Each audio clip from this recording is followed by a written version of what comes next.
Hi செல்ல குட்டீஸ். இன்னைக்கு நாம தமிழ்ல பேச வேண்டிய முதல் 25 வார்த்தைகளை தெரிஞ்சுக்க போறோம். வாங்க பார்க்கலாம். முதல் வார்த்தை அம்மா. அம்மாவை நம்ம இங்கிலீஷ்ல மதர் அல்லது மாம்னு கூப்பிடுவோம். நம்ம வீட்டில் இருக்கும்போது நம்மள அம்மா தான் அன்பா கவனிச்சுப்பாங்க. அடுத்தது அப்பா. அப்பாவை நம்ம இங்கிலீஷ்ல ஃபாதர் அல்லது டேடின்னு கூப்பிடுவோம். அப்பா தான் நம்மளை எப்பயும் பாதுகாப்பா பார்த்துக்குவாங்க. அடுத்து அண்ணன். அண்ணனை நம்ம இங்கிலீஷ்ல எல்டர் பிரதர்னு சொல்லுவோம். அண்ணன் தான் நமக்கு எப்பவும் சப்போர்ட் பண்ணி நம்மளை சரியா வழி நடத்துவாங்க. அடுத்து அக்கா. அக்காவை நம்ம இங்கிலீஷ்ல எல்டர் சிஸ்டர்னு சொல்லுவோம். நம்மளோட அக்கா கிட்ட தான் நம்ம எல்லா திங்ஸையும் ஷேர் பண்ணிக்குவோம். அடுத்த வார்த்தை பூ. பூவை நம்ம இங்கிலீஷ்ல எப்படி சொல்லுவோம்? சரியா சொன்னீங்க, ஃப்ளவர்னு சொல்லுவோம். அது பார்க்கறதுக்கு ரொம்ப அழகா இருக்கும்ல. அடுத்து காற்று. காற்றை நம்ம இங்கிலீஷ்ல ஏர் அல்லது விண்டுன்னு சொல்லுவோம். நம்ம ஃபீல் பண்ற தென்றல் தான் நம்ம காற்றுன்னு சொல்லுவோம். அடுத்த வார்த்தை நிலா. நிலாவை நம்ம இங்கிலீஷ்ல எப்படி சொல்லுவோம்னு தெரியுமா? ஆமா, மூன். இரவு நேரத்துல வானத்துல வட்டமா தெரிகிறது தான் மூன். அடுத்து சூரியன். சூரியனை நம்ம இங்கிலீஷ்ல சன்னுன்னு சொல்லுவோம். நம்ம பகல் நேரத்துல தான் சூரியனை பார்க்க முடியும். அது நமக்கு ரொம்ப வெளிச்சத்தையும் வெப்பத்தையும் தரும். அடுத்து தண்ணீர். தண்ணீரை இங்கிலீஷ்ல எப்படி சொல்லுவோம்? வாட்டர். நம்ம டெய்லி தண்ணி குடிப்போம்ல, தண்ணி தான் நமக்கு புத்துணர்ச்சியை கொடுக்குது. அடுத்த வார்த்தை மரம். மரமை நம்ம இங்கிலீஷ்ல ட்ரீன்னு சொல்லுவோம். மரம் தான் நமக்கு வெயில் காலத்துல நிழலை தருது. அடுத்து பழம். இதை நம்ம இங்கிலீஷ்ல ஃப்ரூட்னு சொல்லுவோம். பழங்கள் ரொம்ப சுவையாகவும் ஆரோக்கியமாகவும் இருக்கும். அடுத்து பால். இதை நம்ம இங்கிலீஷ்ல மில்க்னு சொல்லுவோம். மாடு கிட்ட இருந்து தான் நமக்கு பால் கிடைக்குது. இது ரொம்ப சத்தானதும் கூட. அடுத்து பாட்டி. நம்ம பாட்டிய இங்கிலீஷ்ல எப்படி கூப்பிடுவோம்? ஆமா, கிராண்ட் மதர்னு கூப்பிடுவோம். நம்ம அம்மா அல்லது அப்பாவோட அம்மாவை தான் நம்ம பாட்டின்னு சொல்லுவோம். அடுத்து தாத்தா. தாத்தாவை நம்ம இங்கிலீஷ்ல கிராண்ட் ஃபாதர்னு சொல்லுவோம். நம்ம அம்மா அல்லது அப்பாவோட அப்பாவை தான் நம்ம தாத்தான்னு கூப்பிடுவோம். அடுத்த வார்த்தை கை. கையை நம்ம இங்கிலீஷ்ல ஹேண்டுன்னு சொல்லுவோம். நமக்கு நம்மளோட கை எதுக்கு பயன்படுது தெரியுமா?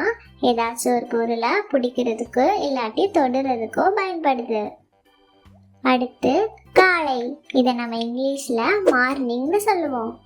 சூரியன் உதிக்கிற நேரத்தை தான் நம்ம காலைன்னு சொல்றோம். அடுத்த வார்த்தை இரவு. இரவை நம்ம இங்கிலீஷ்ல நைட்டுன்னு சொல்லுவோம். இரவு நேரத்துல தான் நம்மளால நிலாவை பார்க்க முடியும். அடுத்து சாப்பாடு. இதை நம்ம இங்கிலீஷ்ல ஃபுட்னு சொல்றோம்.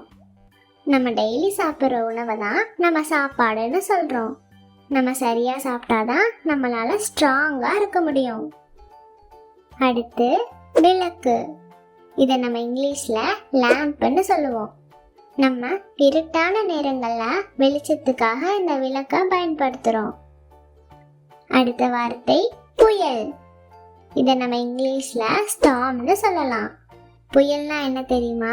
மழை பெய்யும் போது அது கூட வேகமா அடிக்கிற காற்றை தான் நம்ம புயல்னு சொல்றோம். அடுத்து மீன். இதை நம்ம இங்கிலீஷ்ல ஃபிஷ்னு சொல்லுவோம். ஃபிஷ்லாம் எங்க வாழும்னு உங்களுக்கு தெரியுமா? சரியா சொன்னீங்க, ஃபிஷ்லாம் தண்ணியில தான் வாழும். அடுத்து பள்ளி. பள்ளிய நம்ம இங்கிலீஷ்ல ஸ்கூல்னு சொல்லுவோம். நம்ம ஸ்கூல்ல தான் நிறைய புது விஷயங்களை கத்துக்கிறோம். அதனால எனக்கு ஸ்கூலுக்கு போக ரொம்ப பிடிக்கும். உங்களுக்கும் பிடிக்குமா?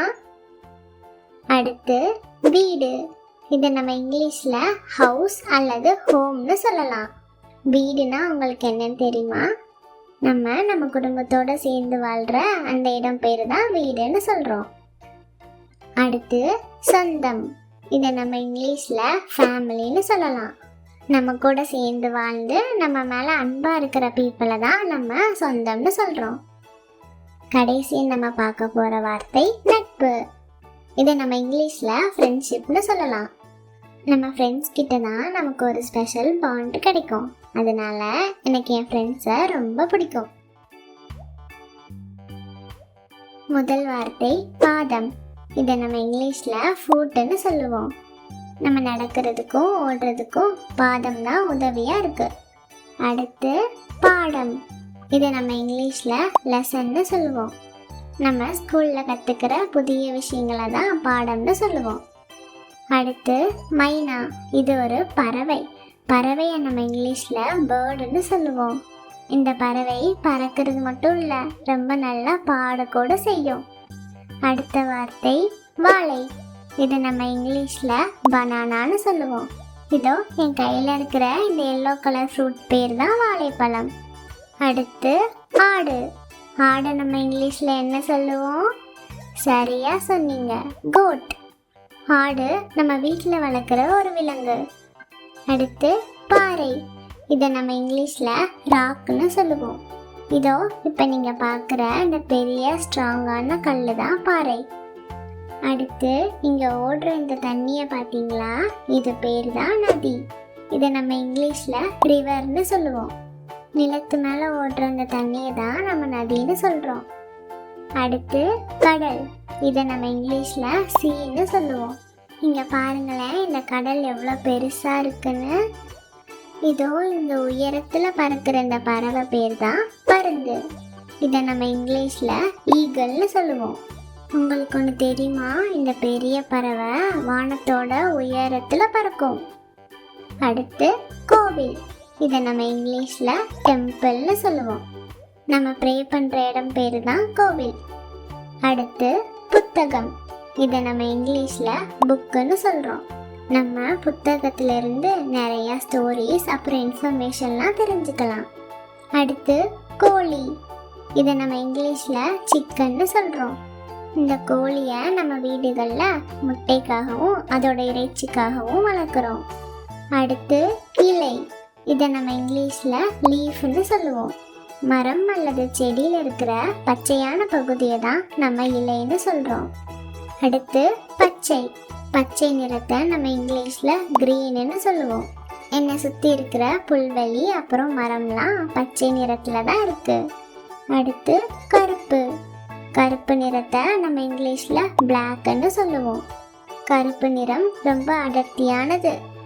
அடுத்து வெள்ளை. வெள்ளை நிறத்தை நம்ம இங்கிலீஷில் ஒயிட்னு சொல்லுவோம். இதோ இங்கே மேலே தெரிகிற இந்த மேகமெல்லாம் வெள்ளை நிறத்தில் தான் இருக்குது.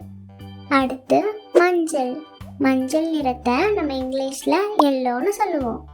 என் கையில் இருக்கிற இந்த பூவை கவனிச்சிங்களா? பிரகாசமான மஞ்சள் நிறத்தில் இருக்குது. அடுத்து சிவப்பு. சிவப்பு நிறத்தை இங்கிலீஷில் ரெட்டுன்னு சொல்லுவோம். இங்கே பாருங்களேன், இந்த ரோஜாக்கள்லாம் சிவப்பு நிறத்தில் தான் இருக்குது. அடுத்து நீலம். நீல நிறத்தை நம்ம இங்கிலீஷில் ப்ளூன்னு சொல்லுவோம். வானம் அப்புறம் கடல் கூட நீல நிறத்தில் தான் இருக்கும். அடுத்து குளம். இதை நம்ம இங்கிலீஷில் பாண்டுன்னு சொல்லுவோம். நிலத்தில் சின்ன அளவில் தேங்கி நிற்கிற தண்ணியை நம்ம குளம்னு சொல்கிறோம். அடுத்து சிரிப்பு. இதை நம்ம இங்கிலீஷில் ஸ்மைல்னு சொல்லுவோம். நம்ம சந்தோஷமாக இருக்கும்போது நம்ம சிரிப்போம். அடுத்து சோறு. இதை நம்ம இங்கிலீஷில் ரைஸ்னு சொல்லுவோம். உங்களுக்கு தெரியுமா? தமிழ்நாட்டில் சாப்பிட்ற முக்கிய உணவு சோறு. அடுத்து மணி. இதை நம்ம இங்கிலீஷில் பெல்னு சொல்லுவோம்.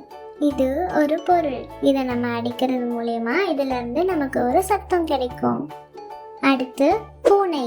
இதை நம்ம இங்கிலீஷில் கேட்டுன்னு சொல்லுவோம். பூனையை நம்ம வீட்டில் பெட்டாக கூட வளர்ப்போம். கடைசி வார்த்தை நாய். இதை நம்ம இங்கிலீஷில் டாக்னு சொல்லுவோம். டாக்கையும் நம்ம வீட்டில் பெட் அனிமலாக வளர்ப்போம். அது மட்டும் இல்லை, இது ரொம்ப ஃப்ரெண்ட்லியான அனிமலும் கூட. ஓகே செல்லக்குட்டீஸ், இன்னைக்கு நாம் நிறைய புது வார்த்தைகள்லாம் கற்றுக்கிட்டோம்ல. ஓகே செல்லக்குட்டீஸ், உங்களுக்கு இந்த வீடியோ பிடிச்சிருந்தா லைக் பண்ணுங்கள், உங்கள் எல்லா ஃப்ரெண்ட்ஸுக்கும் ஷேர் பண்ணுங்கள், அப்புறம் மறக்காமல் சப்ஸ்கிரைப் பண்ணுங்கள். உங்களை அடுத்த வீடியோவில் பார்க்குற வரைக்கும் tata, bye bye, see you.